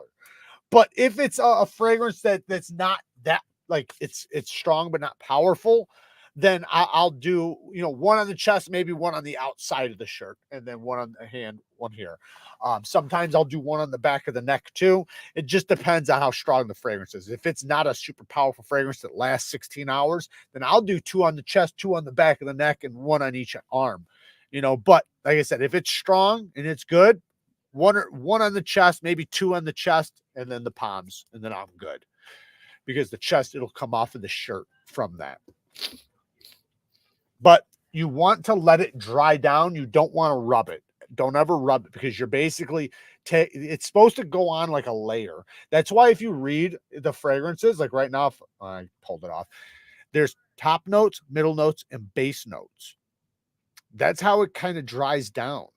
When you smash it all in and do that shit, you're kind of ruining the way it's supposed to come off, because it's supposed to kind of evolve throughout the experience. Like some fragrances don't, but a lot of them do. Like there's some fragrances, the second you spray it like the YSL tuxedo, that one changes. 20 minutes later, it is not the same fragrance. A lot of fragrances are like that. All right. You need to aerosolize the fragrance. These are pressured. So these are pressured. So I'm not going to spray because that's too expensive. But even these little guys are, plenty of pressure. Jesus, 4 sprays, you would smell like a French horn. Depends on the fragrance. So if you know fragrances, there's some that are very light. Like I have some right now I could spray 25 times and you would not think it was too strong, because it's made like that. It's a light scent. So it's an airy scent, it's a light scent, and it only lasts like 4 hours. So the only way to make it work is to spray it like 15, 20 times. Then other fragrances, 1 time, and bam, it's powerful. It depends on the fragrance. It depends also what you're doing, where you're going, how long, because like, let's say you're not leaving for an hour. right? Let's say you're getting dressed, getting ready, jumped out the shower. You can give yourself a few good sprays right then because you have an hour till you leave and you're going to want it to last to the end of the day, right? You're going to put on jackets and clothes and things like that over the top of it. So the scent isn't going to be just pouring off you. So it just depends, you know? And then also, if you're not going to be like, if you're going to be in the elevator with people, if you're going to be at the office, then yeah, you want to be a little bit lighter. But you want to use certain fragrances for that. Vibrato would be great for that. I think that's a great office fragrance. But you want a freshie. So in that case, a freshie, you almost can never go wrong with it. It never is too powerful. Usually, certain fragrances maybe, but when they smell like clean linen, it just smells fresh. So fresh, like you're fresh out of the shower. So there's usually never nothing wrong with spraying a little bit more of that. But those are made for office areas. Those are made for the gym. That's, you know, those are those types of fragrances. So it just depends. I want an iridium. I should have got it instead of the carbon fiber S35 Crosa. What's the Crosa? I don't even know what that is. Yep, but they are gone now. 2 is my limit for work. Going out, I'll go nuts. There you go. And see, that makes sense, right? Because at work, like I said, you're going to be in close proximity to people. So in that case, you want to smell good, right? But you don't want to blow anybody away. And you know, you depending on the fragrance too, because some fragrances, they don't, it's called the sillage. So some fragrances have a big sillage where, like, when you walk by, everybody will smell it, and then some have a very close sillage. So the only way people are going to be able to smell it is if they're literally like hugging you. Host Kershaw's doing carbon fiber. Oh, are they? Oh yeah. Damn it! I would have bought one. I really love that design. 15 or 20 times is a second job. I'm talking about specific fragrances though. Like there's very rare fragrances that I would do that with. Most fragrances is for me is 3 to 5 sprays. That's the most. Like 5 would be like the top. 3 is normal. All right. And then some I only do 1. Like I said, red tobacco. I would never spray that thing more than once because that should have last 16 hours from 1 spray on my skin. But give me Dolce Gabbana the One, right? Which is a tobacco fragrance as well. It's a mentholy sweet tobacco fragrance. That shit is so light and airy. I could spray it 25 times and you wouldn't even smell it, probably, unless if you came and hugged me. It's a very light fragrance. And then it only lasts like 4 hours. The only way you can get it to last 6 hours is if you spray it 20 fucking times. Any tips if you spray too much? If you have alcohol, you can wipe it off. So if you have alcohol, what you can do is just you know, like rubbing alcohol. You can put it if you have a bottle. I like to keep spraying rubbing alcohol. Like I have a bottle. That was right here. I have a bottle I fill up with rubbing alcohol and I can spray my blades and I wipe down my blades. Well, if I spray too much, or say if I spray one on and I don't like it and I'm like, oh fuck this shit, I'll just take the alcohol spray and spray my arm and wipe it down and it'll get rid of it. So that's, unless if it's a nuclear fragrance, right? That's what I would do. Now, if you put it on clothes, there's nothing you can do but change clothes, because clothes actually, so fragrances last longer on clothing than they do on skin. So if you want to wear, like, say, a jacket, right? I would never spray this, right? Because I want to rewear it and I don't want it to, I want it to have the fragrance I'm going to wear with it. I don't want it to be like, say, this be red tobacco and I'm wearing Leighton today. So what I'll do is I will spray it on me and then throw the jacket on over. So then I don't have it on the jacket. Now I don't have to wash the jacket to get the shit off. Most fragrances will die off within a day. Some of them 2 days, you know, nuclear ones, a few days, but most of them are be gone like 8 hours anyways, but it just depends. Probably I said before. Michael Upchurch has been a member for 21 months. What do you think of the Cremo colognes? I don't know about it. Cremo colognes? What does that mean?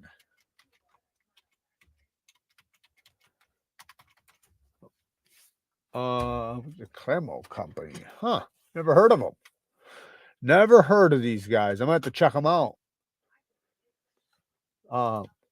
Interested for sure. I wouldn't mind checking them out. Spice and Black Vanilla. We have Palo Santo.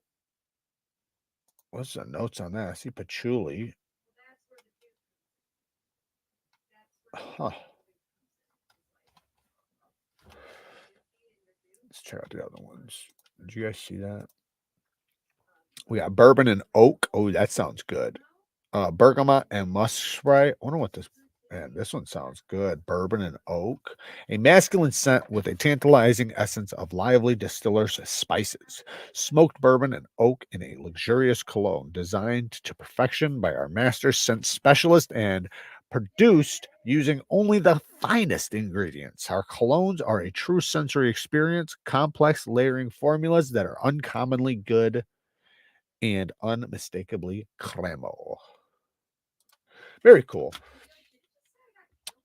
I'm definitely interested. Maybe I'll check these guys out.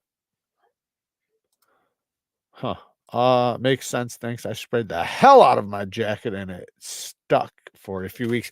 Yeah, that means you had a like I said, it does hang on to fabrics more, and certain fabrics even more. Like certain fabrics hold onto it a lot better because it's just oils, right? The thing with our skin is we shed skin and we have pulses and things like that. We sweat glands, so it gets evaporated. With fabric, it doesn't have that. So it takes a lot longer to evaporate. Like if I spray red tobacco on something, it's gonna last a week, if not 2 weeks. So I don't ever spray my clothes with it unless if I plan on washing the clothes. And then even then it might still smell like it. No. But with your body though, that shit, if I go like sometimes I like to put it on before I go to bed. I know it's weird, right? But because I love the scent so much that when I just give myself one spray on the chest, and then when I'm laying there in bed, I can smell it coming up and I like it. But then I wake up in the morning and most of the time I can still smell it. It's good. Don't they sell Cremo at Walmart? I've never seen it. I don't know. Yeah, they have a whole fragrance counter. They're in glass. But we're talking about a specific one, Cremo. Makes sense. I wrote that one. Who makes the best butter knife? Spurco, of course. What could be better than that? That is hilarious. That made me hungry too. Jared, you get hit by them storms at all? Oh yeah. Yeah, we got hit pretty good. It actually, it's funny because it was 65 degrees yesterday, and then last night it snowed. And we had crazy ass storms. We had a tornado warning or tornado watch, and we had heat lightning like all night. It was pretty crazy. Joe X is back to business as usual. Legal matters resolved. Yeah, I seen that. Happy to hear that. I'm glad everything worked out for him. I'm glad he got everything back. I'm glad now he's able to do whatever the fuck he wants. I hate the thought of a tyrannical government, and I feel like what they did to him was kind of tyrannical, but it is another country, so they have different rules and different laws and everything. But I'm glad that it's not so tyrannical that he wasn't able to get his shit back and wasn't able to get the I don't know, the okay to do what the fuck he wants. To me, I think God gives you the right to do what you want pretty much as long as you're not hurting anybody, which he wasn't, but what do I know? What is the best grit to finish 15V on? I don't know. So I think it's a medium grit. I think it's 400 to 600 grit. I've taken it to a polish and it did take a really good polish, but it didn't hold it very well. So, or not that it didn't hold. So it did hold it, but I don't think it held it as well as the medium grit. Now, I recently put a medium grit on there though, and I kind of had the same result where the bite kind of went away. I only have one example. That's the problem. I have one knife. So I need more knives because it's difficult to base anything off of one example, because I've had so many other examples where like one example did one thing and another example did another. So I don't know. It's tough for me to say. I hate to give story the wrong way. I'd say anytime you're in doubt, just go with a medium grit. I love the slish. They took it out of my realm. $100 behind the 8 ball first day. Yeah. Did those things sell out? Are they still available? The Spyderco slish buoys 450 bones. Yeah, it's crazy. If you want to spend some good money, man, I'm telling you, the KAVISO Rain, man, this thing under $300. This is $270, $280. What a badass knife. And then look at this. Look at it. I want to put some KPL on it after my video last night. Look at this sucker. This thing is so smooth. Listen to this. It has such a nice pop to it. This one too. It's kind of hard to come over the mic, but it sounds like two marbles smacking.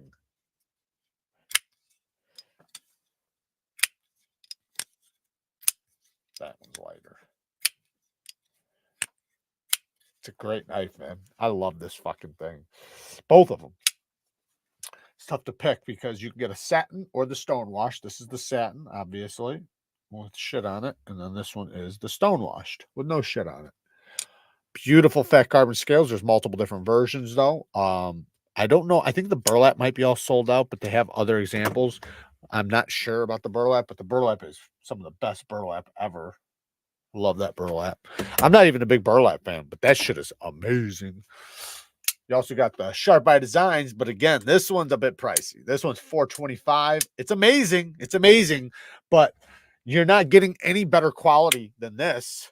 They're both S90V, titanium, fat carbon fiber, and you're paying, you know, $40 less, $50 less or something like that.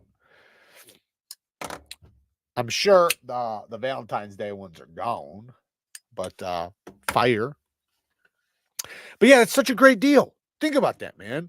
From the React quality, S90V, these things are super solid. And then this is a great example of a hard use knife. This is how a hard use knife should be. It's got thicker spine. The tip, you're not going to break that tip.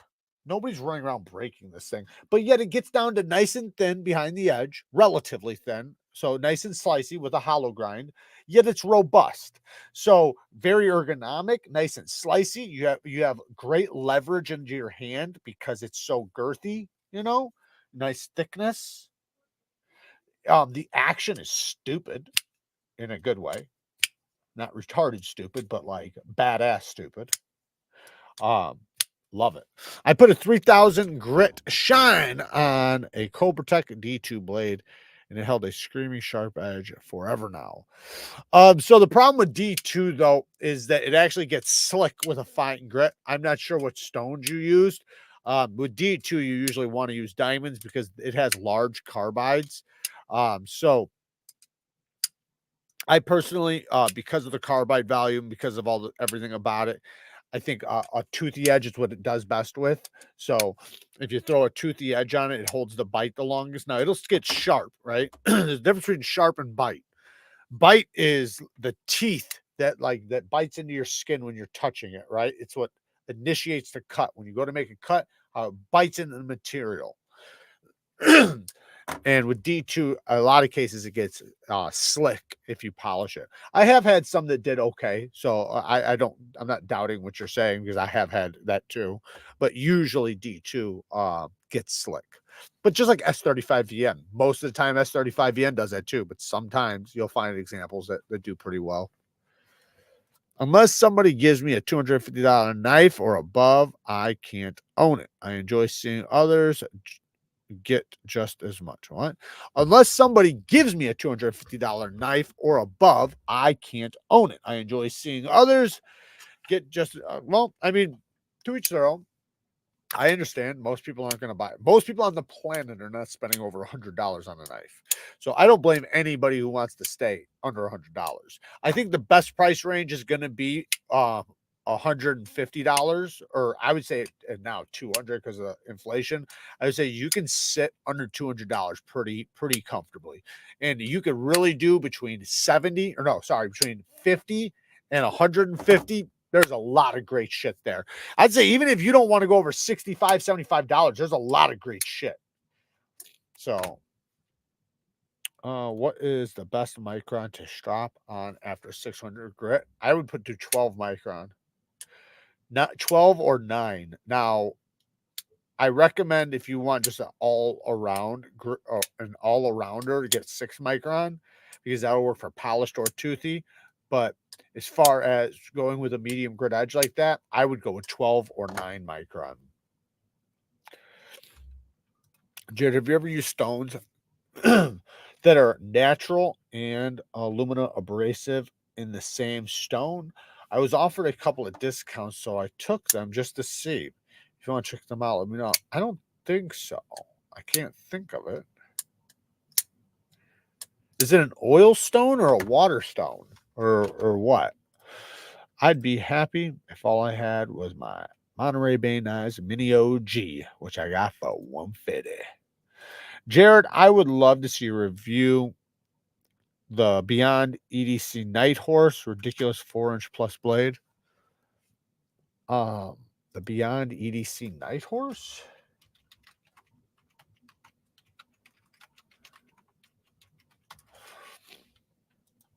Oh, I think I have one of these. I don't like it. I think I have one of these. I might have given it away. It's just not my style. I'll show everybody it. So it's a it's kind of a trailing point in a way, but it's got that big belly with the sweep up, you know. What the fuck? So I'm just not a huge fan of this blade shape. It is 14C. I mean, it's a good looking knife. It just, for me, this looks like a self-defense knife, and it just doesn't look like it would work very well for EDC purposes. Now, I'm not saying it doesn't. For you, it might be great. Everybody's going to be different. I just, it's just not my style. What do you think of 9CR compared to 8CR? I hate 8CR, but some curious, everything is. 9CR is like 440C. You can think of it like that. I like it. I like 9CR. I like 440C. I think both of them are good. 8CR I don't like, but it's also just because it's the bottom of the barrel steel, and there's better steels. That's why. With 9CR, it's you can get it affordably. It's a good steel. It's better than 8CR. Is the edge retention that much better? No. You know, it's just a small step up. I'd say if you want to step into better edge retention, go with a 14C Nitro V 154 CM. Even 10CR is going to be better, but 9CR is great. I like it. You just don't want to spend too much. KIZER Miltaw is in the sights. Lust. I just say going steady, maybe. I am wanting to check out the Red Horse. I think War Pig. Yeah, I got one of those. It's pretty badass. I don't set a price, but we'll say I have a $25 Penguin that I like more than some expensive ones. That is the way it goes, though. You're going to find knives, and this is why I recommend Suncut so much. Suncut has aluminum handled knives, solid aluminum handles with deep hollow ground blades that have amazing action, great lockup, great fit and finish, great everything for under $50. That's tough, man, because there's knives you can get that are way more expensive that you won't like as much as that. So price never says you're going to like it more. However, I'll tell you what, some knives from Polish Custom Knives are always a great thing. Definitely check that out if you're interested in getting any Hermans. Listen to this thing. The Sting. Look at this D10. I'm just going to break it. Okay, it's so strong. You can't fail this for the life of you. And what's weird is it's gotten better since I got it. I think because when I first got it, it kind of sounded a little scratchy. I just adjusted it a little bit, and now this thing is money. Like, it's way better than when I first got it. Like, way, way, way, way better. Look at this thing. Love that sound. Great access to the lock bar. Stupid snappy. Like, this thing is on another level of, look at this. You can't fail it. You can't fail it. It's got a hand sharpened edge with a hand satin finished blade. Beautiful titanium. This is the Sting. And this one's an LMAX. And then we have over here the JK.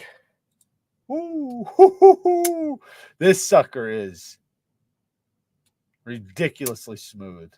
I think this is the smoothest knife in my collection. At least close to it. That Tuya, though, the Tuya Paladin, I think, or no, Kaladin. The Tuya Kaladin from Jim Skelton, the Jim Skelton design. That fucker is something else. I got it right here. This thing is crazy smooth, too. It feels like a Towser K. You know how crazy the Towser K is? This thing, it feels like a almost like a Grimsmo Norseman as far as the action. What a cool knife. And then look at these, like the tolerances of this thing, or the fitment, I should say. Beautiful. Is Machine Wise sending you? Yeah, they said that. I contacted them. They said that they to contact them in a few days because they just got back from Blade Show, and they said they'd send me one. Check this baby out. This is another knife from Polish Custom Knives, harpooned, straight back or drop point, whatever. I'm gonna go test this guy, O2 Tool Steel. We're gonna test this sucker out at my grandma's farm. I'm gonna have my cousin come and pick me up, and we're gonna go fucking crazy with this thing. I will be honest though, I chopped some cardboard, and it's got some microchips. I'm hoping it's just the edge was heated up. I might resharpen it before I go and abuse the shit out of it. Smoothest I have is the Monterey Rosalinda. I don't even know what that is. The Rosalinda? Array Laconico design. What is M4 steel compared to? I see the Spyderco Manix lightweight available in M4. M4 is like a 9 in edge retention. 9 out of 10. It's a fucking amazing steel. It just depends on who's doing it, but Spyderco does the best, probably, I would say, next to custom. So I would say get it. The one thing you got to worry about is the corrosion resistance. So it has shitty corrosion resistance. That would be comparable to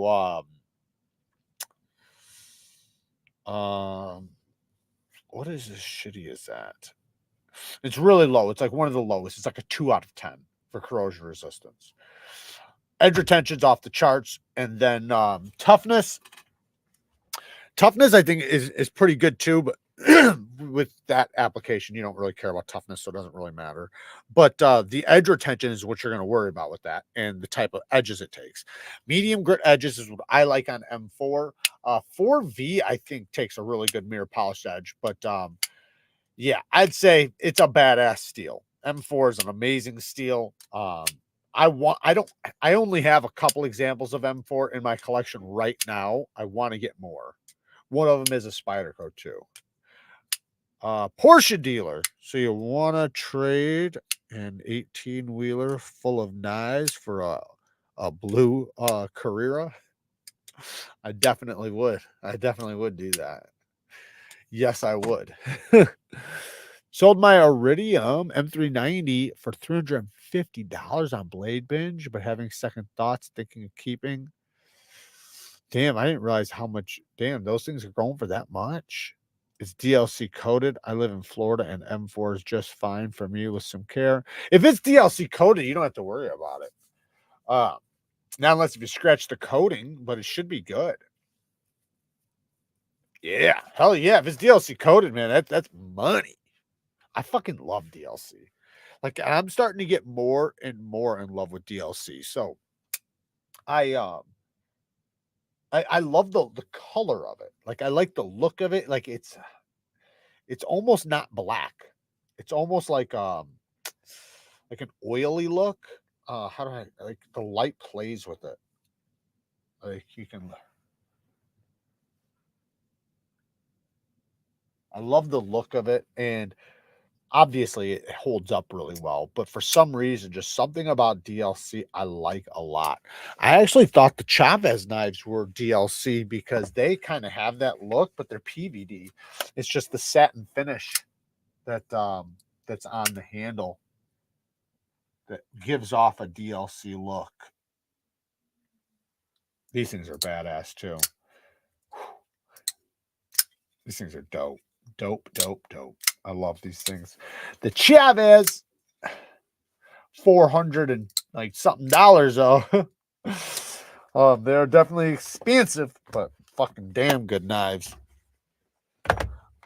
Check out this edge. Holy shit, did I drop that edge on there? Look at that sucker. Whoa! That fucker is sharp. Shit. You don't want to fuck up with this thing, I'll tell you that much. The only thing is I'm worried that it's going to lose the bite quickly, and I'm going to want to throw a medium grit edge on there. We'll see. The geometry is just, it's thick geometry, so.